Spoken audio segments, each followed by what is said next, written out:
हा सत्संग संत रामपालजी महाराजांचा असून मराठी भाषिक भक्त समाजास सहज समजावे म्हणून हिंदी भाषेतून मराठी भाषेत रूपांतरित करण्यात आलेला आहे.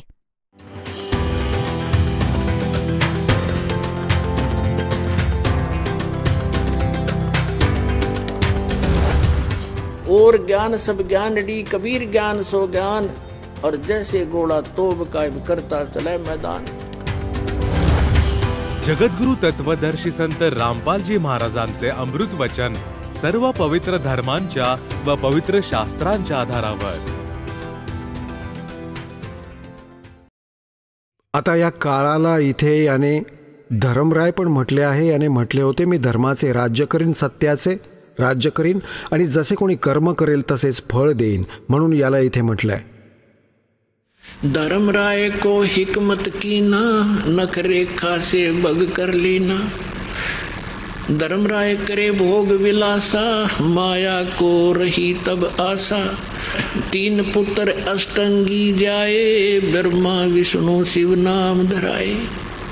तीन देव विस्तार चलावे इनमें ये जग धोखा खाए. पुरुष गम कैसे कोई पावे काल निरंजन जग भरमावे. तीन लोक अपने सुत दीना सोन निरंजन वासा लीना. अलख निरंजन सोन ठिकाना ब्रह्मा विष्णु शिव भेद न जाना. तीन देव सो उसको ध्यावे निरंजन का वो पार न पावे.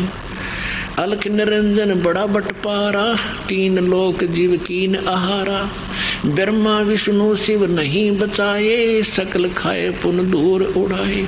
तिनके सुत हैं तीनों देवा अंदर जीव करत हैं सेवा. अकाल पुरुष का हो नहीं चीन्या काल पाए सभी गए लीना. मग म्हणतात तीनों देव और असुर अवतारा ताको भजे सकल संसारा. तीन गुणों का ये विस्तारा धर्मदास मैं कहूँ पुकारा. गुण तीनों की भक्ति में ये भूल पड़ो संसारे. कह कबीर निज नाम बिना कैसे उतरो पार. आता पुण्यात्म्यांनो, परमात्म्याने 600 वर्षांपूर्वी हे ज्ञान दिले होते आणि त्यावेळी परमेश्वराच्या या अनमोल वचनांना, या सत ज्ञानाला आपल्या नकली धर्मगुरूंनी हे सांगून आपल्यापासून दूर केले की कबीर साहेब आहे तो अशिक्षित आहे, हा शूद्र जातीशी संबंधित आहे, याचे हे माहीत नाही की हिंदू आहे की मुसलमान आहे, आणि हा आमच्या हिंदू देवतांना ब्रह्मा विष्णू महेश यांना नाशवान सांगत आहे, यांच्याविषयी उलटसुलट बकवास करतो, याच्या गोष्टी कोणी ऐकू नका. तर त्यावेळी या नकलींचे म्हणणे स्वीकारले गेले. आपले पूर्वज अशिक्षित होते आणि आपले धर्मगुरू एक संस्कृत भाषा जाणत होते आणि आपले सगळे सद्ग्रंथ संस्कृत भाषेमध्ये लिपिबद्ध होते. या मंद बुद्धींना काही समजले तर नाही. आपले लोकवेद दंतकथा ऐकवत राहिले आणि नाव या सद्ग्रंथांचे घेत राहिले की आम्ही या सद्ग्रंथातून तुम्हाला हे तत्वज्ञान सगळं ज्ञान ऐकवत आहोत की ब्रह्मा विष्णू महेश यांचे कोणी मातापिता नाहीत, ते अजरामर आहेत, सर्वेश्वर आहेत, महेश्वर आहेत, हे सगळ्या ब्रह्मांडांचे रचनाकर्म हेच आहेत, सर्वेश्वर हेच आहेत. आणि कोणी विष्णूजींना सर्वेश्वर, कोणी श्रीरामजींना सर्वेश्वर, कोणी श्रीकृष्णजींना, कोणी भगवान शंकराला, कोणी देवीला. आपल्याला काही ठोस माहीतच नव्हतं. आता त्यावेळी तर आपल्याला ही गोष्ट पटली त्या नकली गुरूंची की कबीरजी अशिक्षित आहेत, हे सद्ग्रंथ तर नाही जाणू शकत, आणि जे काही हे सांगत आहेत आपल्या देवतांच्या विषयी, यांच्या उत्पत्तीच्या विषयी, हे सगळे खोटे आहे. आणि ज्याच्यामुळे त्यांचे म्हणणे पटत राहिले कारण की त्यांना स्वतःला माहीत नव्हते सद्ग्रंथात काय लिहिलंय.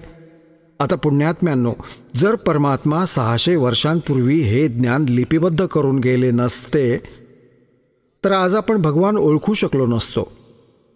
आता बघा, ज्याला अशिक्षित म्हणाले, संस्कृत भाषा जाणत नाही, जर परमात्मा कोणत्या अन्य वर्णात आले असते, ब्राह्मण वर्गात संस्कृत वाचले असते, तर आज अजून एक डिफिकल्टी निर्माण झाली असती की बाबा ब्राह्मण होता, याला समजले असतील सद्ग्रंथ, अजून दुसऱ्यांना मान्य नाही, अजून इतर ब्राह्मणांना समजले नाही, तर म्हणून याला सद्ग्रंथांची माहिती होती, तर परमात्मा तर अशिक्षित होते त्यांच्याच शब्दात. परंतु ते अशिक्षित नाही, ते विद्वान होते. आणि यजुर्वेद अध्याय नंबर 40च्या श्लोक नंबर 11, 12, 13 म्हटलंय की तो तत्वदर्शी संतच सांगेल विद्वान आणि अविद्वानाची व्याख्या. एक कोणी ज्याला अक्षरज्ञान आहे त्याला विद्वान म्हणतात, ज्याला अक्षरज्ञान नाही आहे त्याला अविद्वान म्हणतात. परंतु विद्वान व अविद्वानाची व्याख्या तो तत्वदर्शी संत सांगेल. तर पुण्यात्म्यांनो, हे संस्कृत भाषा येत असल्याने महर्षी म्हणून विद्वान म्हणून मिरवले गेले होते. आणि कख माहिती नव्हते. काय एका भाषेने विद्वान होतात? अध्यात्म मार्गात अध्यात्म ज्ञानाने विद्वान होतात, भाषा कोणतीही असू दे. तर आता थोडीशी तुम्हाला एक झलक दाखवतो की 600 वर्षांपूर्वी आपल्या सद्ग्रंथात लिहिले होते की ब्रह्मा विष्णू महेशचे माता पिता दुर्गा व हा काळ आहे. आणि या नकलींना कख माहीत नाही, आजपर्यंत मूर्ख बनवत होते आपल्याला. सगळ्या उलट्या साधना, उलटे ज्ञान ठसवले समाजात. आज या दासासाठी डिफिकल्टी निर्माण होत आहे. या बिघडलेल्या नाटकाला रिसेट करण्यासाठी. कारण की शिष्य जो असतो कोणत्याही जाती धर्माचा किंवा कोणत्या संताचा, जे हे ज्ञान ऐकतात त्यांना पण चांगले नाही वाटत, परंतु प्रमाण बघून ते जातात. तर काही प्रमाणात त्यांना विश्वास वाटतो, तर कुठे जातात? त्यांच्या गुरुजींकडे जाऊन विचारतात. तर आपले गुरुजी पहिले त्यांच्याहून नकली. ते म्हणतात नाही तो खोटे बोलतो, तो असा आहे. मग त्याला चिंता वाटू लागते त्या आचार्याला, गुरुला, की कधी माझ्या शिष्यांना खरे माहीत पडले. कारण की खरे तर पुस्तकात रेफरन्स दिलेले आहेत, सगळे CD मध्ये भरलेले आहे. ते पण जाणतात की म्हणजे सगळे खरे आहे, पण शिष्य पळून नको जायला. आता त्यांना ही चिंता लागलेली आहे. परंतु आता ती वेळ आली आहे, चिंता करा किंवा करू नका, की शिष्य तर सगळे इथेच येणार आहेत एक दिवस. थोडा वेळ निसंशयपणे लागू द्या.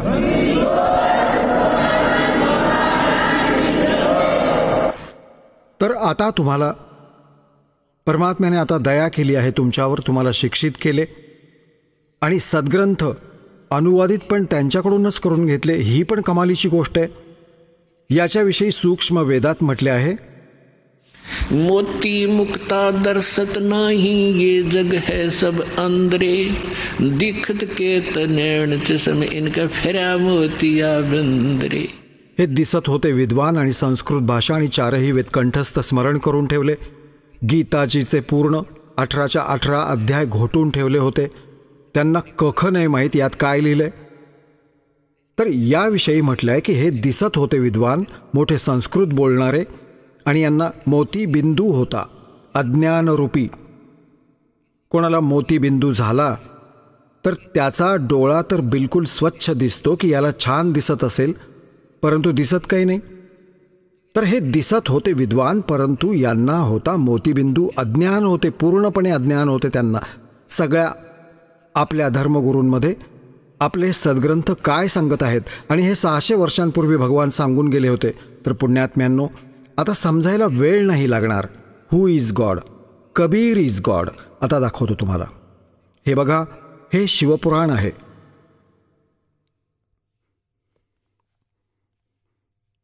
संक्षिप्त मोठा टाईप, केवळ हिंदी. आणि हे कुठून छापलंय?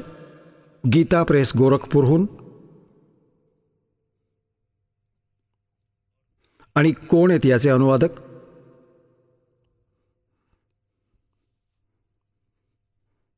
संपादक हनुमान प्रसाद पोद्दार.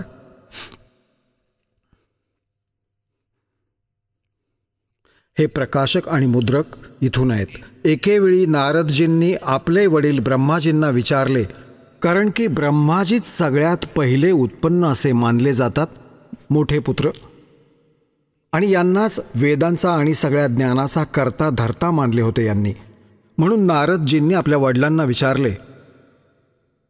आता बघा, हे आहे रुद्र संहिता. रुद्र संहिता आणि हे संक्षिप्त शिवपुराण. 98व्या पानावरून आपण सुरू करू खालून. आणि हा 5वा अध्याय आहे रुद्र संहितेचा. आता इथे एंड झाला. आपला पुत्र नारद याचे हे म्हणणे ऐकून लोकपितामह ब्रह्मा तिथे अशा प्रकारे म्हणाले. आता 6व्या अध्यायापासून सुरू होते 99व्या पानावर. ब्रह्माजीने म्हटले, ब्रह्मण देव शिरोमणी नारदाला म्हटले, तू नेहमी समस्त जगाच्या उपकारासाठीच काम करत असतोस. तू लोकांच्या हिताच्या इच्छेने खूप उत्तम गोष्ट विचारली आहेस. ज्यावेळी तो सृष्टी रचनेच्या विषयी जाणू इच्छित होता, ज्यावेळी समस्त चराचर जग नष्ट झाले होते, सगळीकडे फक्त अंधारच अंधार होता, ना सूर्य दिसत होता, ना चंद्रमा, अन्य ग्रह आणि नक्षत्रांची पण माहिती नव्हती, ना दिवस असायचा ना रात्र, अग्नी पृथ्वी वायू आणि पाण्याचे पण अस्तित्व नव्हते. त्यावेळी तत् सद्ब्रह्म या श्रुतीमध्ये जो सत ऐकला जातो, एक मात्र तोच शिल्लक होता. आता आपण 100व्या पानावर आलो. 100व्या रुद्र संहिता शिवपुराणाच्या. ज्या परब्रह्मच्या विषयी हे ब्रह्माची ज्ञान सांगतायत, ज्या परब्रह्मच्या विषयी ज्ञान आणि अज्ञानाने पूर्ण, म्हणजे काही खरे काही खोटे मी सांगणार आहे. ब्रह्माजी म्हणत आहेत की ज्या परब्रह्मच्या विषयी काही ज्ञान काही अज्ञान पूर्ण उक्त्या ऐकल्या जातात त्या सांगतो, म्हणजे काही खऱ्या काही खोट्या. हे पहा, ज्या परब्रह्मच्या विषयी ज्ञान व अज्ञानाने पूर्ण उक्त्यांद्वारे अशा प्रकारे विकल्प केले जातात, त्याने काही काळानंतर द्वितीयाची इच्छा प्रकट केली. आपल्या आत एकापासून अनेक होण्याचा संकल्प उदय पावला. तेव्हा त्या निराकार परमात्म्याने आपल्या लीला शक्तीने स्वतःसाठी मूर्तीची कल्पना केली. म्हणजे साकार होऊन आले. तर कोण बनले? जो मूर्तीरहित परमब्रह्म आहे त्याची मूर्ती भगवान सदाशिव आहे. अर्वाचीन आणि प्राचीन विद्वान त्यांनाच ईश्वर म्हणतात. त्यावेळी एकाकी राहून स्वेच्छेप्रमाणे विहार करणाऱ्या त्या सदाशिवाने आपल्या विग्रहाने स्वतःच एक स्वरूपभूता शक्तीची सृष्टी केली, जी त्यांच्या स्वतःच्या श्रीअंगापासून कधी वेगळी होणारी नव्हती. त्या पराशक्तीला प्रधान प्रकृती गुणवती माया बुद्धितत्वाची जननी तसेच विकाररहित सांगितले गेले. त्या शक्तीला अंबिका म्हटले गेले आहे. ही दुर्गा आणि नित्या व मूळ कारण पण म्हटली गेली आहे. जिला प्रकृती, सर्वेश्वरी आणि त्रिदेव जननी त्रिदेव ब्रह्मा विष्णू महेशला उत्पन्न करणारी त्यांची माता नित्या आणि मूल कारण पण म्हटले गेले. सदाशिवद्वारे प्रकट केल्या गेलेल्या त्या शक्तीला 8 हात आहेत. तर झाले क्लिअर? आता पुण्यात्म्यांनो, कमालीची गोष्ट आहे. देवी पुराणात 3ऱ्या स्कंदात ब्रह्माजी आपला पुत्र नारद याला सांगत आहेत की मी जेव्हा कमळाच्या फुलावर बसलो होतो, मला हे नाही माहीत की मी कुठून उत्पन्न झालो, कोण माझा जनक आहे. आणि मग 1000 मग आकाशवाणी झाली, मग मी 1000 वर्ष तप केले, अमुक केले.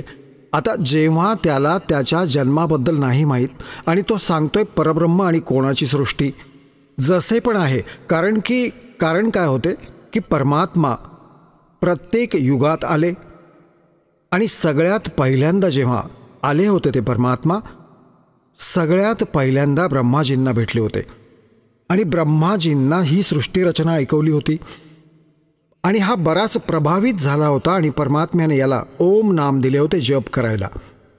मग परमात्मा गेले होते विष्णूजींकडे.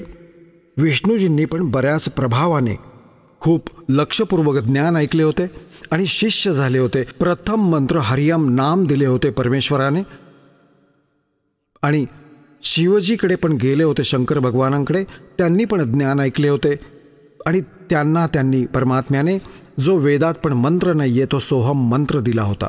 तर इथे गरीबदास साहेबांनी सांगितले आहे कबीर साहेबांच्या मुखकमलातून ऐकून कि हम बैरागी ब्रह्मपद सन्यासी महादेव पर सोहम मंत्र दिया शिव जी को करे हमारी सेव. तर या तिन्ही भगवानांना परमेश्वर येऊन भेटले होते संत रूपात आणि यांनी आधी तर ज्ञान ग्रहण केले, कारण ज्ञान ऐकले, सृष्टीरचना ऐकली. मग मागून काळाने यांच्या मनात असे भूत बसवले आणि अशी प्रेरणा केली की यांना काय माहीत हे ऋषी, वेद आणि हे सगळे इतर कुठून ज्ञान घेऊन आले, वेदच सर्वश्रेष्ठ आहेत. तर दुसऱ्या वेळेला जेव्हा परमात्मा गेले की यांना थोडे पुढे नेऊ, तर ब्रह्माजींनी पण, विष्णूजींनी पण आणि शिवजींनी पण या तिघांनी त्यांचे ज्ञान नाकारले की नाही. जे वेदात ज्ञान आहे आम्ही त्यालाच मानतो, त्याच्यापुढे आम्ही मानणार नाही. त्यापेक्षा वेगळे जे तुम्ही सांगत आहात आम्हाला. परंतु ती जी सृष्टी रचना मालकांकडून ऐकली होती तिला उलटसुलट आटपट करून आता इथे ऐकवली. त्याने काही खरी काही खोटी. आता त्याची एक झलक आहे तुमच्यासमोर बघा.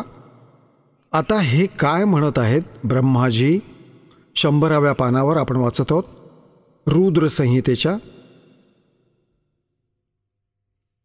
की हे काय म्हणत आहेत की जो मूर्तीरहित परमब्रह्म आहे त्याची मूर्ती भगवान सदाशिव आहे. हा काळ कसे कपट करतो त्याने शपथ घेऊन ठेवली आहे, प्रतिज्ञा करून ठेवली आहे की मी माझ्या वास्तविक रूपात कधीही कोणालाही दर्शन देणार नाही. तर कोणाला हा शिवरूपात दर्शन देतो, कोणाला आपला पुत्र विष्णूच्या रूपात, कोणाला आपला पुत्र शंकर म्हणजे ब्रह्माच्या रूपात. तर अशा प्रकारे इथे ब्रह्माजी विचलित आहेत, याला सदाशिव म्हणत आहेत. आता बघा, हा काळ भगवान. पुढे स्पष्ट होईल. तो भगवान सदाशिव आहे. अर्वाचीन आणि प्राचीन विद्वान त्यालाच ईश्वर म्हणतात. त्यावेळी एकाकी राहून स्वेच्छेनुसार विहार करणाऱ्या सदाशिवने त्याच्या विग्रहातून, शरीरातून स्वतःच एक स्वरूपभूता शक्तीची सृष्टी केली. ब्रह्माजी त्यांच्या अज्ञानात सारवासारव करायची कुचेष्टा करत आहे. हे खरे आपल्यासमोर यायचे होते. जी दासाने तुम्हाला कथा ऐकवली, जी परमात्म्याने ऐकवलेली आहे, आणि आता दासाने ती मौखिक ऐकवली, हे त्यांचे एक हे प्रमाण मिळत आहे यात. हा काय म्हणत आहे? सदाशिवने, या काळ भगवानाने त्याच्या इच्छेने त्याच्या आतून एक मुलगी उत्पन्न केली आणि ती दुर्गा म्हटली गेली. के हे आता बघा. आता त्याला हे कसे माहीत पडले की कसे झाले, जेव्हा त्याला स्वतःच्या जन्माबद्दल नव्हते माहीत आणि त्यांच्याबद्दल सांगत आहे, स्वतःच्या बापाबद्दल. तर हे खरे तर परमात्म्याकडून ऐकून याने गुंतवून ठेवायचा प्रयत्न केला, परंतु खरं लपून नाही राहत. चोर चोरावे तुंबडीर गाड्डे पाणी में व गाड्डे व उपरावनं सच्चाई छानी ना. आता बघा, ही तुमच्यावर कृपा झाली आहे. त्यावेळी एकाकी राहून स्वेच्छेनुसार विहार करणाऱ्या त्या सदाशिवने, काळाने आपल्या विग्रह म्हणजे शरीरातून स्वतःच एक स्वरूपभूता शक्तीची सृष्टी केली, जी त्यांच्या स्वतःच्या श्रीअंगापासून कधी वेगळी होणारी नव्हती. त्या पराशक्तीला प्रधान, हे लक्षात ठेवा की प्रधान पण दुर्गाला म्हणतात, प्रकृती पण दुर्गाला म्हणतात. गुणवती, माया, बुद्धी तत्वाची जननी, तसेच विकाररहित सांगितले आहे. ती शक्ती अंबिका म्हटली गेली, जी सदाशिवने आपल्या शरीरातून, विग्रहातून बाहेर उत्पन्न केली. ती काय म्हणवली गेली? विकाररहित ती शक्ती अंबिका म्हटली गेली. तिलाच प्रकृती, सर्वेश्वरी आणि ब्रह्मा, विष्णू, महेश, त्रिदेव यांची जननी, नित्या आणि मूल कारण पण म्हणतात. सदाशिवद्वारे प्रकट केली गेलेली आपल्या काळाच्या शरीरातून निघालेल्या त्या शक्तीला 8 हात आहेत. स्पष्ट झाले दुर्गाविषयी. नाना प्रकारचे आभूषण तिच्या श्रीअंगांची शोभा वाढवतात. ती देवी नाना प्रकारच्या गतींनी संपन्न आहे आणि अनेक प्रकारचे अस्त्रशस्त्र धारण करते. एकाकिनी असूनही ती माया संयोगवशात अनेक होते. तिने 3 रूपे धारण केली होती, सावित्री, लक्ष्मी आणि त्या पार्वतीचे, आणि एक पुत्राबरोबर यांचा विवाह करून दिला. श्री देवी पुराणात हे स्पष्ट आहे. परत कधीतरी दाखवू. आज बघा, एकाकिनी असूनही ती माया संयोगवशात अनेक होते. जे ते सदाशिव आहेत त्यांना परमपुरुष, ईश्वर, शिव, शंभू आणि महेश्वर म्हणतात. इथे बघा, आता 101व्या पानावर आलो आपण रुद्र संहितेच्या. शिवपुराणात ते आता या काळाच्या विषयी माहिती चालू आहे. ते आपल्या सगळ्या अंगाला भस्म लावून राहतात. त्या काळरूपी ब्रह्मने, काळ ब्रह्म म्हणा, सदाशिव म्हणा, त्या काळरूपी ब्रह्मने एकाच वेळी शक्तीच्या बरोबर हे 7 आहे, नात नाही आहे, शिवलोक नावाचे क्षेत्र निर्माण केले. त्या उत्तम क्षेत्राला काशी म्हणतात.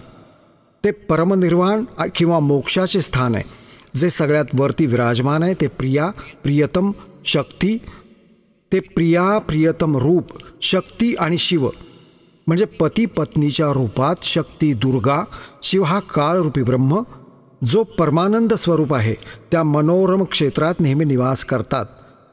काशीपुरी परमानंद निरूपिणी आहे. मुने, शिव आणि शिवाने, दुर्गा आणि काळाने प्रलय काळात पण कधीही या क्षेत्राला त्यांच्या सानिध्यातून मुक्त नाही केले. आता बघा, देवेश्वर, देवर्षे एकावेळी त्या आनंदवनात फिरत असताना शिवा आणि शिवच्या मनात, दुर्गा आणि या काळाच्या मनात ही इच्छा झाली की कोणत्या दुसऱ्या पुरुषाची म्हणजे कोणते बाळ उत्पन्न करू, सृष्टी केली पाहिजे, कोणते बाळ उत्पन्न करावे, ज्यावर या सृष्टी संचालनाचा महान भार ठेवून आपण दोघे केवळ काशीमध्ये राहून इच्छा अनुसार फिरू आणि निर्वाण धारण करू, असा निश्चय करून शक्तीबरोबर दुर्गाच्या बरोबर सर्वव्यापी परमेश्वर शिवने आपल्या डाव्या बाजूच्या 10व्या अंगावर अमृत चोळले, म्हणजे पती पत्नी व्यवहार केला, गृहस्थ झाले. मग तर तिथे एक पुरुष प्रकट झाला. आता हा ब्रह्मा थोडेफार आटपट करत आहे, पण खरे बघा, हे 102 पानावर तुम्ही बघा काय म्हटलं. मग जो उत्पन्न झाला तो मुलगा, त्या मुलाविषयी म्हटलंय, शिवने म्हटले की वत्स बाळा, व्यापक असल्यामुळे तुझे विष्णू नाव विख्यात झाले. आता पुण्यात्म्यांनो, आता या काळापासून सदाशिव आणि दुर्गापासून विष्णूजींची उत्पत्ती सिद्ध झाली, जे परमात्म्याने 600 वर्षांपूर्वी सिंपल लँग्वेजमध्ये म्हटले होते. अब मैं तुमसे कहूँ चिताई, त्रिदेवन की उत्पत्ति भाई, माँ अष्टंगी पिता निरंजन, ये जमदारुण वंशन अंजन. माया देख रूप अति शोभा, देव निरंजन तन मन लोभा. कामदेव धर्मराय सताए, हे देवी को तुरंत दरकाए. पेट से देवी करी पुकारी, हे साहेब मेरी करो उबारी. टेर सुनी तब ता हम आए, अष्टंगी को बंद छुड़वाए. धर्मराय की ने भोग विलासा, दुर्गा को रही तब आशा. ही प्रेग्नंट झाली. 3 पुत्र अष्टंगी जाए, ब्रह्मा विष्णू शिव नाम धराए. आणि हे नकली आणि असं म्हणत असत, काय जाणतो, अनपढ आहे, हा अशिक्षित आहे, सगळे खोटे बोलत आहेत. अरे खोटे तुम्ही होतात. तर पुण्यात्म्यांनो, आज तुमच्यावर कृपा झाली. आपले सद्ग्रंथ ज्यांना आपण शिरोधार्य मानत होतो, आज ते काय सांगत आहेत, आणि हे खोटे संत, हे आपले धर्मगुरू काय बकवास करत असायचे. तर आता आपण आपली दिशा बदलू आणि मोक्ष प्राप्ती करून घेऊ. हा सुअवसर परमात्म्याने फिक्स करून ठेवला आहे तुमचा यावेळी, आणि हा सुअवसर तुम्हाला प्राप्त झाला आहे की मागचे आश्चर्यकारक, खूप सुंदर, खूप चांगले कर्म पुण्य तुम्ही सोबत घेऊन जन्मले आहात.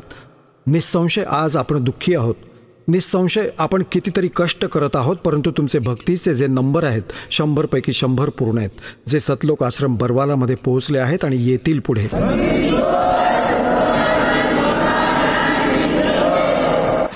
आता इथे तुम्ही पाहिले, विष्णूजींची उत्पत्ती तर दुर्गा आणि काळापासून झाली. आता ब्रह्माजी काय सांगतात बघा, 103 पानावर, हे 103 पान आहे, रुद्रसंहिता. आता ब्रह्माजी म्हणतात, देवर्षे, त्यानंतर कल्याणकारी परमेश्वर सांब सदाशिवने पूर्ववत प्रयत्न करून जसा विष्णू उत्पन्न केला दोघांनी मिळून संयोगाने, आपल्या उजव्या अंगापासून उत्पन्न, मला पण आपल्या उजव्या अंगापासून उत्पन्न केले मुने. त्या महेश्वराने मला लगेचच आपल्या मायेने मोहित करून नारायण देवाच्या नाभिकमळात टाकले आणि लीलापूर्वक मला तिथून प्रकट केले. आता बघा इथे स्पष्ट झाले. आता बघा इथे या अनुवादकर्त्याने थोडीशी इथे गडबड केली. सदाशिव हा शिवचा पुजारी होता, कोणी अनुवाद करता या शिवपुराणाचा, तर याने येथे विष्णूजींची उत्पत्ती निर्भयपणे लिहिली आणि ब्रह्माजींची उत्पत्ती पण लिहिली की सदाशिव आणि दुर्गापासून. त्याला हे माहीत नाही की दुर्गा कोण आहे, शिवा कोण होती, तर आता इथे तो संकोचला की शिवपासून शिवची उत्पत्ती कशी होऊ शकते. तर कहते चोर चुरावे तुंबड़ी और गड्ढे पानी में वो गड्ढे ऊपर आवे जो सच्चाई छानी ना. तर या सद्ग्रंथात ते सगळे प्रमाण आहे तुमच्या समोर ठेवतो. आता बघा 110व्या पानावर काय म्हटलंय. ही रुद्र संहिताच आहे आणि शिवपुराणच चालू आहे. हे शिवपुराणच चालू आहे 110व्या पानावर.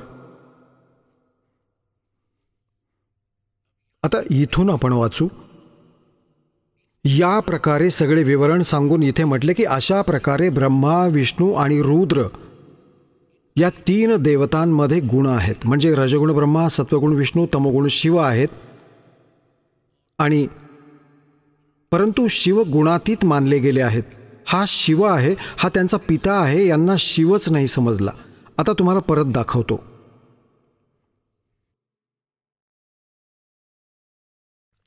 आता तुम्हाला दाखवतो विद्वेश्वर संहिता याच्या 24व्या पानावर. आता एका वेळेस ब्रह्मा आणि विष्णूचे आपापसात युद्ध झाले. कोणत्या गोष्टीवर झाले. आता पुण्यात्म्यांनो, परमात्मा म्हणतात 3 देव सो उसको धावे निरंजन का वो पार न पावे. हे ब्रह्मा, विष्णू, महेश समाधी लावून यांनी खूप जोर लावला. म्हणतात आपल्या वडिलांचीच यांना माहिती नाही.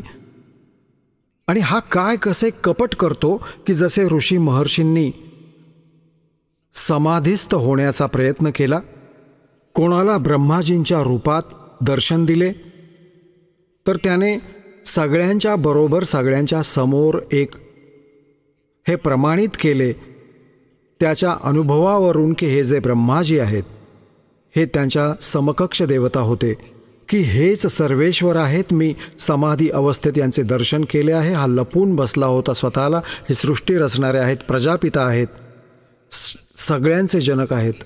हे म्हणणे ऐकून ब्रह्माजी फुगले. मग कोणाला हे दर्शन करण्याने प्रतिज्ञा केली होती की मी कधी कोणाच्या समोर आपल्या यथार्थ रूपात येणार नाही. तर कोणाला हा शिवच्या रूपात दर्शन देतो, तर तो ऋषी हे म्हणतो की शिवजी स्वतःला लपवून बसला आहे. हाच सर्वेश्वर आहे, महेश्वर आहे, सगळ्यांचे जनक आहेत, कुळाचे मालक आहेत. कोणाला विष्णूजींच्या रूपात दर्शन दिले तर त्या ऋषींनी त्याचा गवगवा केला. विष्णूजींना सर्वेश्वर, हे सर्व शक्तिमान आहेत, सगळ्यांचा मालक आहे, मला समाधीमध्ये यांचे दर्शन झाले, स्वतःला हा लपवून बसला होता. तर या म्हणण्यावरून या तिघांना भ्रम होता. परंतु हे दोघे भांडू लागले. एक दिवस ब्रह्माजी गेले विष्णूजींकडे. आता विष्णूजींनी त्यांचा विशेष सत्कार नाही केला. तर ब्रह्माजी म्हणू लागले की मी तुझा बाप आहे आणि बापाला बघून तू पहुडलेला आहेस, तुला लाज नाही वाटत. तू सगळे विष्णूजी म्हणू लागले की ये बाळा बस, मी तुझा बाप आहे आणि तू माझ्या नाभी कमळातून उत्पन्न झालायस. ब्रह्माजी म्हणतात सगळ्या सृष्टीचा मी रचनाकार आहे, मी प्रजापती आहे, तू माझा पुत्र आहेस. या गोष्टीवरून त्यांचे बरेच भांडण झाले. सांगायचा मुद्दा हा आहे की मग या काळाने मध्ये त्यांच्या एक लिंग उभे केले, स्तंभ तेजोमय आणि इतका उंच खूप की हे भांडायचे विसरून गेले, युद्ध विसरले आणि त्याच्या टोकाला शोधण्यासाठी वर खाली जाऊ लागले. ही पण मोठी कथा आहे. मग हा स्वतः आला विष्णू आपला पुत्र शिवजीचे रूप धारण करून आणि मग यांना ज्ञान देऊ लागला. आता बघा, ही आहे विद्वेश्वर संहिता 25व्या पानावर. इथे 24 पासून वाचू आपण. हे दोघे ब्रह्माजी आणि विष्णूजी भांडत होते, त्यांच्यामध्ये स्तंभ उभा केला याने. आता इथे हे प्रश्नोत्तर करू लागले. मग स्वतः आले हे शिवरूप धारण करून. मग त्यांची प्रश्नोत्तरे होतात. इथून ज्ञान झाले यांचे, ब्रह्मा विष्णू महेश यांच्या पित्याचे. ब्रह्मा आणि विष्णूने विचारले, प्रभो, सृष्टी आदी 5 कर्मांचे लक्षण काय आहे हे आम्हा दोघांना सांगा. भगवान शिव म्हणाले, माझ्या कर्तव्यांना समजणे अत्यंत गहन आहे, तरी पण मी कृपापूर्वक तुम्हाला त्यांच्याविषयी सांगत आहे. सृष्टी, पालन, संहार, तिरोभाव आणि अनुग्रह ही माझी 5 कृत्ये आहेत. आता आपण 26 पृष्ठावर आलो आहोत. आता इथे वाचू 26व्या पानावरचं. आता हा काळ काय म्हणाला त्या दोघांना, ब्रह्माजी आणि विष्णूजींना, की मुलांनो, तुम्ही दोघांनी तपस्या करून प्रसन्न झालेल्या मज परमेश्वराकडून सृष्टी आणि स्थिती नावाची 2 कृत्ये म्हणजे 2 विभाग प्राप्त केले आहेत. सृष्टी आणि स्थिती प्राप्त केलेत. हे दोन्ही तुम्हाला खूप प्रिय आहेत. अशाच प्रकारे माझ्या विभूती स्वरूप म्हणजे माझ्यासारखे दिसणारे रुद्र आणि महेश्वराने पण ने आहे, हे मे नाही, 2 अन्य उत्तम कृत्य, संहार आणि तिरोभाव माझ्याकडून प्राप्त केले आहेत. आणि बघा, 2 तर हे पुत्र ब्रह्मा विष्णू झाले आणि 2 रुद्र महेश्वर झाले. तर 5वा कोण आहे? जो यांचा पिता आहे, हा आहे काळ, हा सदाशिव, काळरूपी ब्रह्म. आता हेच सिद्ध करायचं होतं की बघा, आता इथे पुढे काय सांगितलं आहे? मी पूर्वीच्या काळात आपल्या स्वरूपभूत मंत्रांचा उपदेश केला आहे. जो ओंकार रूपात प्रसिद्ध आहे तो महामंगलकारी मंत्र आहे. सगळ्यात पहिल्यांदा माझ्या मुखातून ओंकार म्हणजे ओम प्रकट झाला. जो माझ्या स्वरूपाचा बोध करणारा ओंकार वाचक आहे, मी वाच्य आहे. हा मंत्र माझे स्वरूपच आहे. दर दिवशी ओंकाराचे निरंतर स्मरण केल्याने माझेच नेहमी स्मरण होते. माझ्या उत्तरवर्ती मुखाने अकाराचा, पश्चिम मुखाने उकाराचा अ उ म आणि दक्षिण मुखाने मकाराचा, पूर्ववर्ती मुखाने बिंदूचा, मध्यवर्ती मुखाने नादाचे प्राकट्य झाले. अशा प्रकारे 5 अवयवातून युक्त होऊन युक्त ओंकाराचा विस्तार झाला आहे. या सगळ्या अवयवातून एकीभूत होऊन हा आहे प्रणव, म्हणजे ओम नावाचे एक अक्षर झाले. आता यावरून एक गोष्ट अजून सोबत सिद्ध झाली. गीता अध्याय नंबर 8च्या श्लोक नंबर 13मध्ये हाच गीता ज्ञानदाता पण हा काळ आहे, ब्रह्मा विष्णू महेश यांचा पिता आहे. हा म्हणतो की ओम इति एकाक्षरम ब्रह्म व्याहरण मा अनुस्मरण य प्रयाती तजम देहम स याती परमाम गतिम. मज ब्रह्मचे केवळ हे एक ओम अक्षर आहे आणि जो याचे शेवटच्या श्वासापर्यंत स्मरण करतो, शरीर त्यागून जातो, तर या ओमने मिळणाऱ्या परमगतीला प्राप्त होतो. तर हे सिद्ध झाले की हा काळ जो आहे हा ब्रह्मा विष्णू महेशचा पिता आहे आणि दुर्गा यांची माता आहे. इतकेच सिद्ध करायचे होते. आता पुण्यात्म्यांनो, जेव्हा धरमदासजी या सगळ्या तथ्यांना आणि प्रमाणांना ऐकून परमात्म्याला सतलोकात बघून परत येऊन त्यांनी म्हटले की हे मालक, आम्ही तर खूप नीच आहोत, आम्ही तर महाअपराधी प्राणी आहोत आणि तुम्ही कशी दया केली आमच्यावर, परत येऊन सांभाळलेत दाता.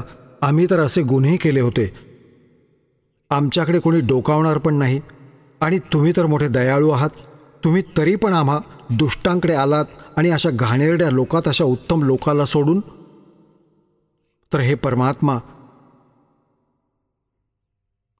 तुमचे कसे येणे झाले आणि काळाने तुम्हाला काय विरोध नाही केला? तुम्ही कसे कसे आलात? तर परमात्मा सांगू लागले की सगळ्यात पहिल्यांदा जेव्हा मी आलो, इथे हाहाकार माजला. हे माझे आत्मे आहेत सगळे. आता माता पित्याचा मुलगा कोणी बिघडला, तो कितीही चुका करत आहे, किती दुःख होते त्याला. कोणी जेलमध्ये आहे किंवा कोणी अजून कोणत्या भयंकर स्थितीतून जात असेल तर माता पिता पण त्याच्याबरोबर दुःखी होतात. अशा प्रकारे परमात्मा आपल्या दुःखाला बघून महादुःखी झाले आणि तिथून इथे आले आपल्याला हे समजवायला की तुम्ही चुकीच्या ठिकाणी आला आहात. हा लोक ठीक नाही, तुम्ही इथले राहणारे नाही आहात आणि ज्या सुखाला तुम्ही इथे शोधत आहात, संपत्ती आणि संतान, कार आणि बंगल्यात, या काळाच्या स्वर्गात, महास्वर्गात हे सुख नाही आहे इथे. तर सगळ्यात आधी परमात्म्याने सांगितले की मी तिथे उभा राहिलो येऊन जिथे काळ 1,00,000 मानव शरीरधारी प्राण्यांच्या सूक्ष्म शरीरांना भाजतो, त्यातून घाण काढतो आणि हा जीव हे वरचे कव्हर तर इथे राहते, आपण त्याच्या अंतिम संस्कारात लागून राहतो, 100 क्रियाकर्म करून घेतात हे नकली, आणि जीव तिथे दुर्गतीला प्राप्त होत असतो जो सत्साधना न करता जातो. तप्तशिलेवर भाजले जातात, तिथे चटकमटक जीव होतात, हाहाकार माजला जातो, मरत नाहीत सूक्ष्म शरीरात, परंतु त्रास भरपूर होतो. या दुःखाला बघून परमात्मा आपला पुत्र जोगजीतच्या रूपात, कधी सहज दासाच्या रूपात, कधी ज्ञानीच्या रूपात येत राहिले आहेत. तर तिथे जोगजीतच्या रूपात तिथे आले आणि ज्योत निरंजन तिथे येऊन उभे राहिले तप्तशिलेवर, जिथे जीव दुःखी होत होते. ते परमात्म्याच्या शक्तीने ती तप्तशिला तर जळत आहे, पण जीवांचा त्रास बंद झाला. जसे कोणाला डोकेदुखी असेल खूप जास्त, तर कोणी बोलत पण नाही की मला आराम आहे, आणि जेव्हा ते दुखणे ठीक होते टॅब्लेट वगैरे घेतल्याने, मग बसून गप्पा मारतो. तर ते आधी वाईट प्रकारे तळमळत होते, हाहाकार माजला होता, जेव्हा एकदम शीतल झाले आणि असे करून पाहिले समोर चंद्रासारखा चेहरा त्या परमपित्याचा, सुंदर मुखडा बघून ते खुश झाले आणि शीतलता जाणवली. तर त्यांनी विचार केला, हे तर भगवान आले इथे, तर त्यांनी हे दृढ करून ठेवलेच आहे की जसे कर्म करेल तसे फळ मिळेल. तर तिथे त्यांनी विचारले, कारण की तिथे ब्राह्मण पण तिथेच भाजले जात होते, गुरुजी पण आणि शिष्य पण सगळे एकत्र भाजले जात होते. तेव्हा त्यांनी विचारले की हे परमात्मा, आम्ही इथे कोणत्या कर्मांचा दंड भोगत आहोत? तेव्हा परमेश्वराने म्हटले की हे या लोकातले कर्म नाही, तुम्ही सतलोकात पाप केले होते त्याचा दंड आहे हा. तुम्ही तिथे भरलेल्या ताटाला लाथ मारून आला होतात, त्या सुखाला सोडून आला होतात या काळाच्या लोकात, तो दंड तुम्ही भोगत आहात. तेव्हा परमात्म्याने त्यांना सृष्टीरचना ऐकवली, त्यांचे इथे अडकण्याचे कारण सांगितले. तेव्हा सगळ्या जीवांनी म्हटले, हे भगवान, आम्हाला या घाणेरड्या लोकातून बाहेर काढा. परमात्म्याने त्यांना शिक्षण दिले की ज्या संपत्तीला तुम्ही तुमचे मानत होता ती कुठे आहे? काय घेऊन आलात बरोबर उचलून? तुमच्याबरोबर धोका करून ठेवला या काळाने, तुम्ही मानत नाही आहात. तेव्हा तर इथे सगळेच अडकलेले होते, हात जोडून म्हणाले की तुम्ही सांगा, आता घेऊन चला सतलोकात परत, याचा पिच्छा सोडवा. परमात्मा म्हणाले, असं नाही. जब तुम जाय धरो जग नर देहा, तब तुम करना मम संत सत्सबद स्नेह. जेव्हा तुम्हाला खाली जाऊन मनुष्य शरीर प्राप्त होईल आणि माझा संत कोणी हा सत्संग आणि ज्ञान तुम्हाला ऐकवेल, तेव्हा मला शरण या, मग मी तुम्हाला पार करीन. असेच नाही, इतक्या गोष्टी होत होत्या तेव्हाच तो काळ आला, त्याचे ते भोजन करायची वेळ झाली. त्याने वेळ फिक्स करून ठेवली आहे. इतक्या वेळात हे सगळे भाजून वगैरे हे तिथून उठवले जातात, मग उडवले जातात, आणि यांच्यातून निघालेली घाण तिथे राहते. तुम्ही बघता, एक सुरुवातीला कोणीही व्यसन करतो, कोणी बिडी ओढू लागतो, किती दुःख होते त्याला, आणि तुम्ही किती बिड्या ओढता.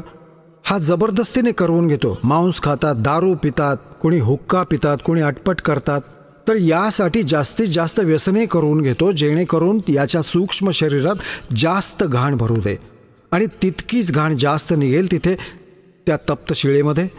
तर त्याचे एक पात्र आहे, ऑटोमॅटिकली ते भरतं त्या घाणीने, मग त्याला खातो हा.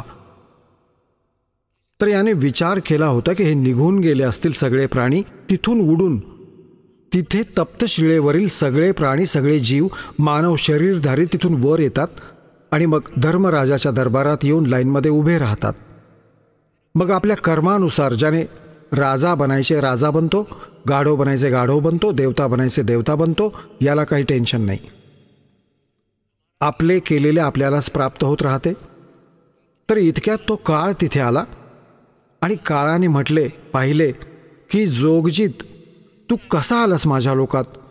तिथे तर तू मला मारून बाहेर काढले होतेस, पिटाळले होतेस, तू माझे एक ऐकले नव्हतेस, 21 ब्रह्मांडांसहित पिटाळले होतेस. आता आधी तर सांग, वडिलांची काय आज्ञा घेऊन आलायस? मग त्यानंतर जोगजीत, आज तुला मी जिवंत सोडणार नाही, तुला क्षमा करणार नाही. तू माझ्या लोकात आलास कसा? तू तिथून मला काढून टाकले होतेस. तर जोगजीत रूपात परमात्मा उभे होते. त्यांनी म्हटले की बाबा ऐक गोष्ट, मी खालच्या लोकात जाईन. हे सगळ्यात वरचे 21व्या ब्रह्मांडात हे असे याने एक जाळे पसरवून ठेवले आहे, तिथे गुप्त स्थान बनवून ठेवलं आहे, जिथे तप्तशिळा आहे याची. तर परमात्म्याने म्हटले की मी खाली जाईन लोकात, ब्रह्मांडांमध्ये आणि सगळ्या प्राण्यांना सांगेन की हा भगवान नाही आहे ज्याला तुम्ही परमात्मा मानून पूजत आहात. परमात्मा अन्य आहे आणि त्यांना सत्ज्ञान आणि खरा मंत्र देऊन येईन आणि सगळ्या प्राण्यांसमोर तुझं पितळ उघडं पाडीन. हा काळ आहे, तुम्हाला खातो, तुम्ही याची पूजा करता. आता त्याने विचार केला, हा तर माझे सगळे लोक उजाडून टाकेल, आधी यालाच मारून टाकू. तर सांगतात परमात्मा की धर्मदास मला मारण्यासाठी याने भयंकर रूप घेतले आणि जसे आता संपवणार माझ्यावर झडप घालून आला तर मी सतनामाचे स्मरण चालू केले. आता पुण्यात्म्यांनो, धर्मदासजींच्या माध्यमातून परमात्मा आपल्याला एक संकेत सांगत आहेत की कधी तुमच्यावर इथे संकट आले, ज्याला जो कोणता मंत्र प्राप्त आहे, प्रथम मंत्र प्राप्त असेल तर प्रथम मंत्र, सतनाम प्राप्त असेल तर सतनामाचा तुम्ही जप चालू करा.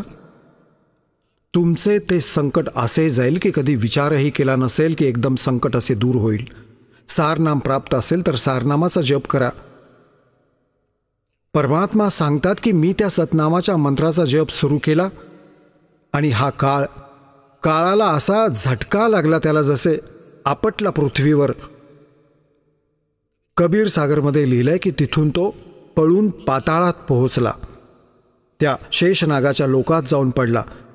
तर म्हणतात मी त्याच्यासोबत गेलो आणि तिथून पकडून आणले की चलवर, आणि तिथे येऊन असा पडला जसे पक्ष्यांचे पंख कापले गेले आहेत, उडू शकत नाही, तडफडत राहतो, फडफडत राहतो.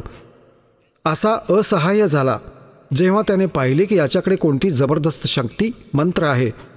तर याने चापलुसी केली आणि माझे पाय पकडले खाली येऊन आणि म्हटले की तू माझा मोठा भाऊ, मी तुमचा छोटा भाऊ. छोटे तर नेहमी जे आहे खोडसाळपणा करतातच, चुका करतातच, आणि मोठे तर त्यांना क्षमाच करतात. तुम्ही मला माफ करा, मी तर तुम्हाला पितातुल्य मानतो. तर परमात्मा सांगतात की मी म्हटले बोल, काय काय काय हवे आहे तुला.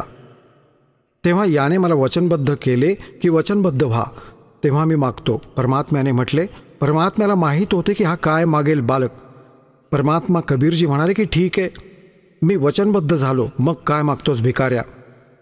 तेव्हा या काळ ज्योत निरंजनने म्हटले की 3 युगांमध्ये जीव कमी घेऊन जा, और चौथा युग जब कलयुग आवे तब तब शरण जीव बहु जावे, ऐसा वचन हर मोहि दीजिए तब संसार गमन तुम कीजिए. याने काय मागितले की सगळ्या 3 युगों में सतयुग त्रेता द्वापर माही, तीनों युग जीव थोडे जाही.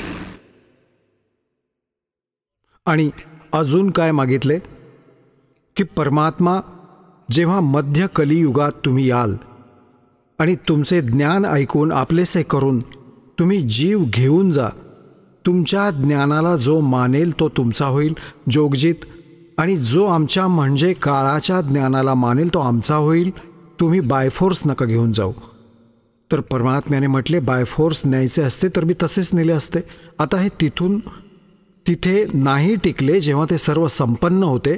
आता कसे थांबतील, यांना तसेच घेऊन जाईन जसे हजरत मोहम्मदजींना परमात्मा घेऊन गेले. ज्ञान न समजावता तिथे जाऊन मग याने खालची सगळी प्रभुता त्यांच्याकडे होती, तिथे थांबले नाहीत, खाली आले. तर परमात्म्याला माहीत होते की सगळ्यांना असे ज्ञानात रंगवीन खरेपणाने, तेव्हा यांची प्रबळ इच्छा जागी होईल, जशी आमची इथे याच्याबरोबर यायची प्रबळ इच्छा झाली होती. अशी प्रबळ इच्छा तुमची उत्पन्न होईल सतलोक जाण्याची. या ज्ञानाने तुमच्यात अशी जबरदस्त प्रेरणा होईल आणि भक्तीची शक्ती या मनाला दूर करेल आणि आत्म्याला वर उचलेल.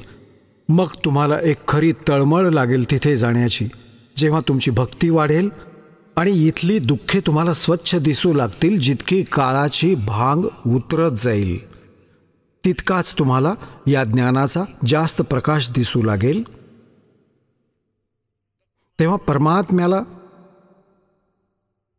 काळाने म्हटले होते की 3 युगात जीव थोडेच घेऊन जा, आणि 4थे युग जेव्हा कलियुग येईल तेव्हा तुम्ही कितीही जीव घेऊन जा.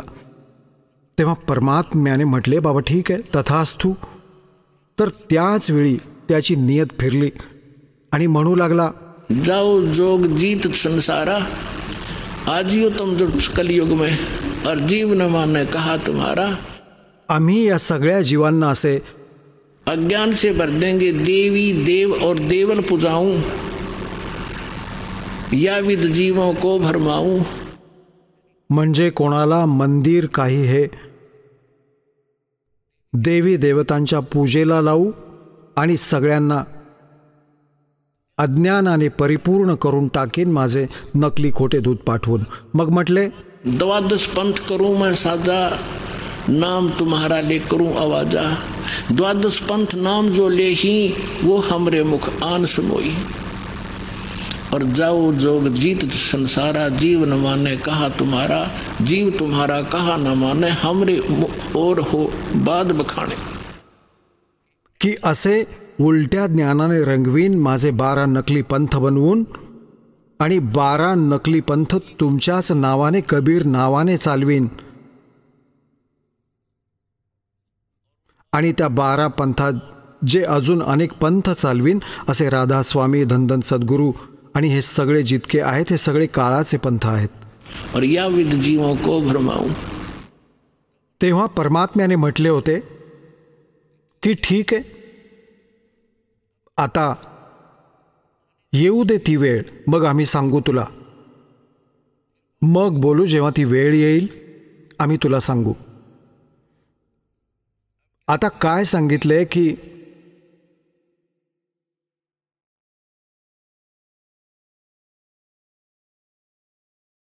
आता परमात्म्याने म्हटले की जे पण तुम्ही त्या वेळेपर्यंत जी पण तू तुझी अटकळबाजी करशील, ती जितकी पण बंधने तू आमच्या या जीवांवर लावशील, त्यांना मी माझ्या खऱ्या ज्ञानाने आणि त्या सतनाम आणि सार नामाने सगळ्यांना कंडम करून टाकीन, संपवून टाकीन। बघा, हे आहे कबीर सागर, हे तेच कबीर सागर आहे जे आत्ता तुम्हाला दाखवले, कबीर सागर।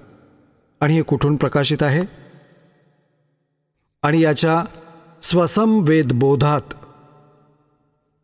इथे बघा, स्वसंवेद बोध आणि बोध सागर हा खंड आहे त्याचा, आणि हा स्वसंवेद बोध हा अध्याय आहे। यात इथे सांगितले आहे निरंजन वचन। त्रेता सतयुग त्रेता द्वापर माही, तीनों युग जीव थोड़े जाही। चौथा युग जब कलयुग आई, तब तब शरण जीव बहु जाई। ऐसा वचन हर मोय दीजे, तब संसार गवन तुम कीजय। आता परमात्मा कबीरजींनी म्हटले कि अरे काल पर पंच पसारा, तो तीनों युग जीवन दुख डारा।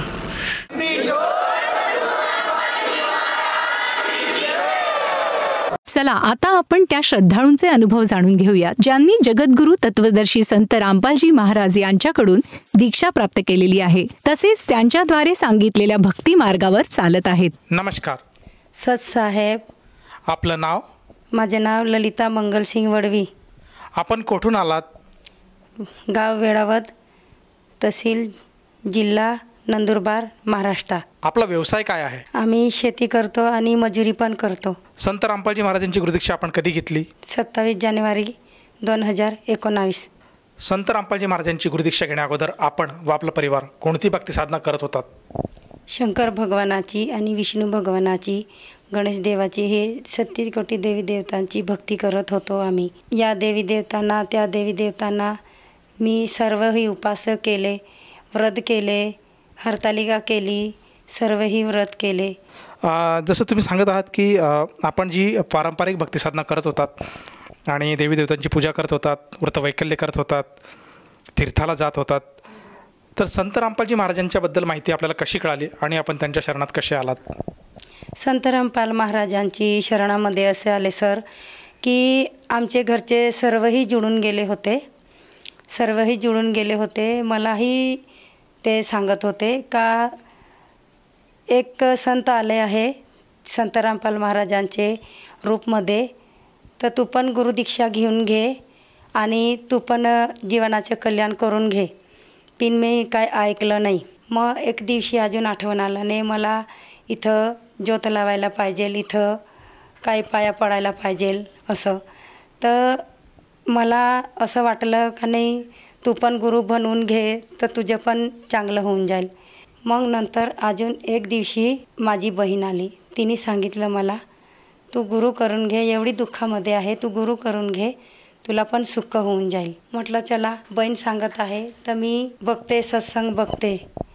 सत्संग पाहिल्यानंतर मला असं वाटलं का काहीतरी आहे याच्यामध्ये भक्तीबद्दल. कारण मी भक्ती करत होती तर म्हणजे आरती सांगायची, गणेश देवाची आरती सांगायची, त्याच्यामध्ये मला काही संतुष्टी व्हायची नाही. कसं मी आरती सांगत आहे पण याच्यामध्ये मला काही संतुष्टी वाटत नाही आहे आणि मला काही सुख मिळत नाही आहे. त्या भक्तीबद्दल मी भक्ती करत करत असं परिस्थिती येऊन गेली माझी. कारण माझ्या घरामध्ये एवढं दुःख आहे तर मी सांगू शकत नाही.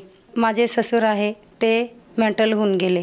घरच्या माणसाला भूतबाधा होऊन गेली. भूतबाधा होऊन गेली. घरामध्ये यायचं, हात धरून घेऊन जायचा, मग ओरड्या मारायचा, नाही मम्मी मला धरा, कोणी मला घेऊन जात आहे.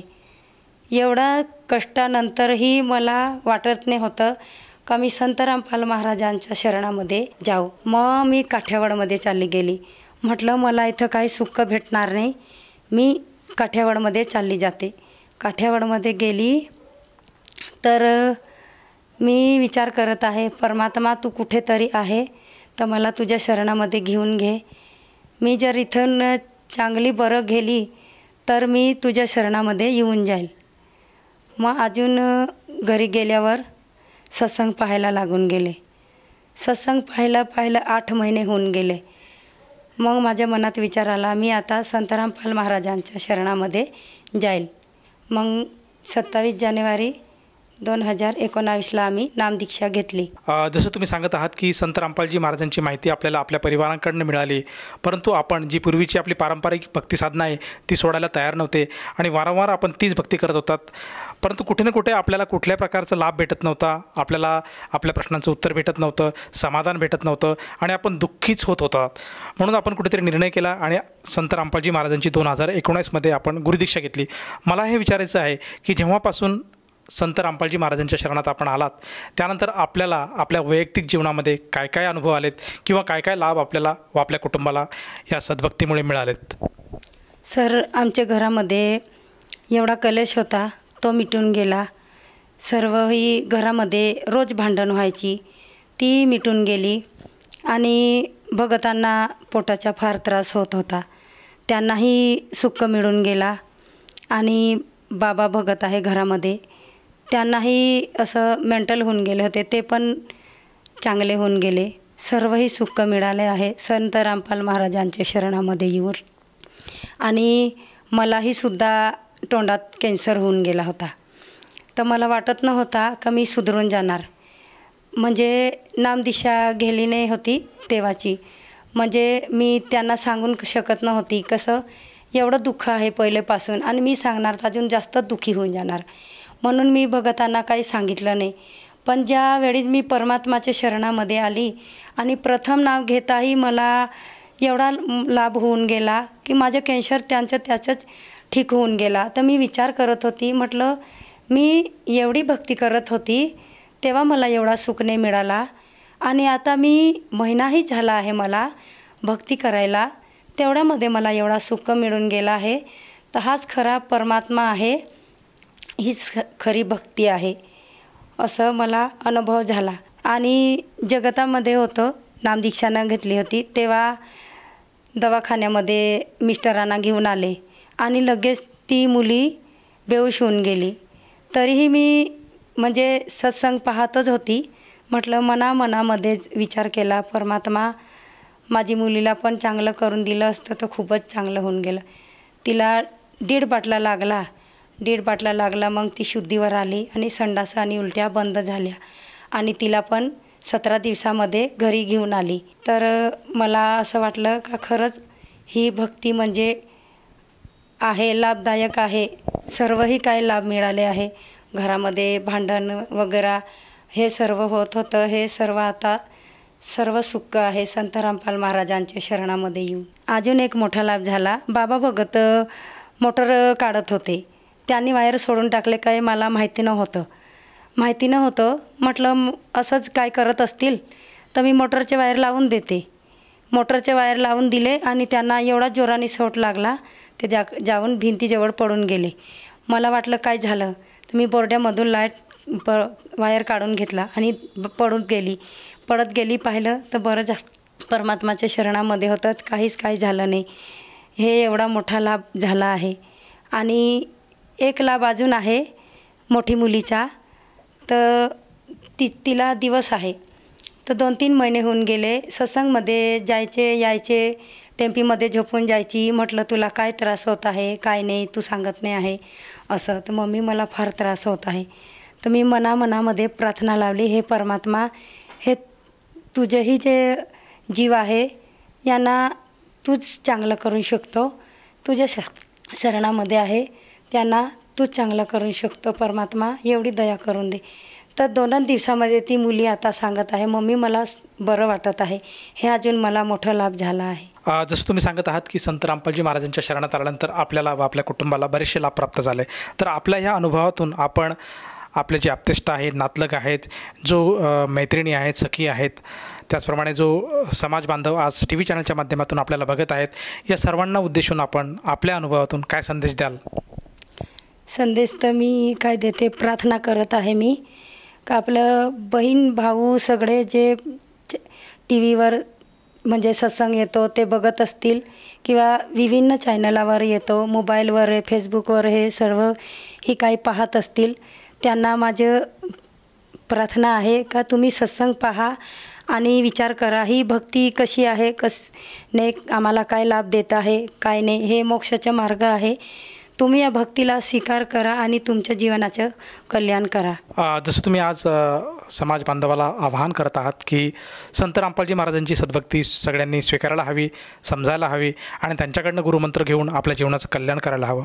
जर एखाद्या व्यक्तीला वाटलं की आपण सुद्धा संत रामपालजी महाराजांची भक्ती घ्यावी, तर ती व्यक्ती संत रामपालजी महाराजांची गुरुदीक्षा किंवा सद्भक्ती कशी स्वीकारू शकेल? विविंग चॅनलवर पट्टी चालते, त्यांच्यावर नंबर येतात, त्यांच्यावर कॉन्टॅक्ट करून आपण विचारू शकतो फोन करून का हे नामदेव सेंटर कुठे आहे, कुठे नाही, असं विचारून फोन करून आपण हे लाभ घेऊ शकतो. जसं तुम्ही सांगतायत की संत रामपालजी महाराजांचं विविध चॅनलवर सत्संग प्रसारित होत असतं आणि सत्संग प्रसारित होत असताना TVच्या स्क्रीनवर काही मोबाईल नंबर फ्लॅश होत असतात. त्या नंबरवर जर साधकाने संपर्क साधला तर त्याला अगदी आपल्या जवळच्या जिल्ह्यामध्ये जे काही नामदान केंद्र आहे त्याचा पत्ता मिळतो आणि तेथे जाऊन ती व्यक्ती संत रामपालजी महाराजांची गुरुदीक्षा घेऊ शकते. मला हे विचारायचं आहे की ह्या नामदीक्षेसाठी, या गुरुमंत्रासाठी त्या साधकाला किती पैसे मोजावे लागतात? नाही सर, एक पण पैसा लागत नाही, काही खर्च लागत नाही. संत रामपाल महाराजांचा असा हे अभियान चालवले आहे, म्हणजे जे आपण दुःखत आहे ते आपल्याला सुखी करणार आहे. ते आपल्यावर काही पैसे घेत नाही आणि काही खर्च लागत नाही. धन्यवाद सत साहेब.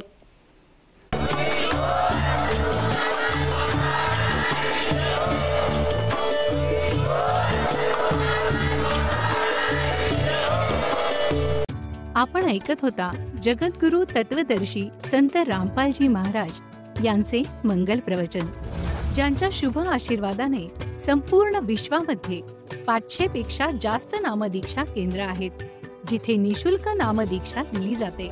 निशुल्क नामदीक्षा प्राप्त करण्यासाठी आणि अधिक माहितीसाठी संपर्क करा 7030303951 7030303952. अद्वितीय आध्यात्मिक ज्ञान वाचण्यासाठी, पाहण्यासाठी आणि ऐकण्यासाठी संत रामपालजी महाराज ॲप अवश्य डाउनलोड करा किंवा आमची वेबसाईट www.jagadgururampalji.org वर विजिट करा.